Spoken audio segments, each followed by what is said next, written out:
Thanks so much for joining us. A gun battle breaks out in the parking lot of Quail Springs Mall. Police say from there, shots were fired from several locations. This happened around 11 o'clock last night, and right now an investigation is underway. News 9's Augusta McDonald is on the story. I'm standing in the area on North Penn where that whole scene came to a halt.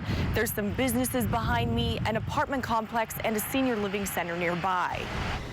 This is the scene Thursday night. Police searching for evidence. There were multiple casings located in several various locations around the area. So this potentially was a span shooting of several areas. Officers responded to reports of 2 or more vehicles firing at each other. They happened to be nearby and discovered one of the vehicles they suspected was involved near 125th and Penn, with a gunshot victim inside and 2 others. The second vehicle was not located. Here you can see bullet holes in that truck. Officers wrote in their report they found a woman on scene and, quote, "I noticed she had a tourniquet to her right leg already and an obvious gunshot wound to the right thigh. She was transported and is expected to be okay." A second passenger had minor injuries.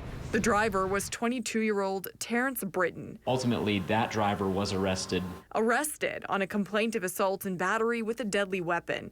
His bond is set for $50,000. From this point, the investigation, even though there has been an arrest made, there still will be interviews that will need to be given, follow-up video if there's any footage or anything of evidentiary value that they can follow up on.